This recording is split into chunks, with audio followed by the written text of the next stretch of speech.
அனைவருக்கும் வணக்கம். இந்த வீடியோவை கடைசி வரைக்கும் பாருங்கள்.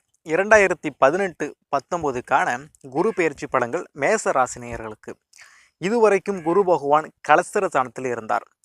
இப்பொழுது அஷ்டமன ஸ்தானத்துக்கு செல்கிறார். இது ஒரு மறவி ஸ்தானம் அப்படின்னு சொல்லுவோம்.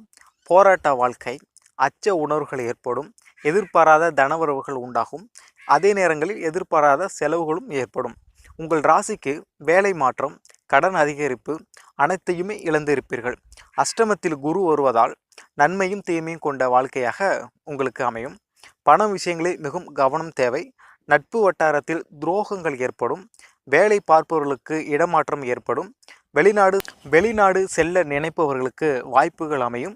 இந்த குரு பார்வை வெளிநாடு அமைப்பினை கொடுப்பார். 4ஆம் பாவத்தினை குரு பகவான் பார்க்கிறார். இதனால் தாயால் உடல்நிலை சீராகும். புதிதாக வாகனம் வாங்குவீர்கள். குரு பெயர்ச்சியானது மேச ராசினியர்களுக்கு கடன் அதிகமாக வாங்க வேண்டும் என்கிற அமைப்பை கொடுக்கிறது. அதெல்லாம் மேச ராசிக்காரர்கள் முடிந்தவரை கடன் வாங்குவதை தவிர்த்தல் வேண்டும். அதிகமாக கடன்கள் வாங்க வேண்டாம். மேச ராசியின் ஜென்ம நட்சத்திரங்களான அசுபதி, பர்ணிகை, கார்த்திகை இந்த நட்சத்திரத்தில் பிறந்தவர்கள் முருகன் வழிபாடு செய்து வாருங்கள், மகிழ்ச்சி பெருகும். இந்த நட்சத்திரத்தில் மாதத்தில் ஒரு முறை வரும்.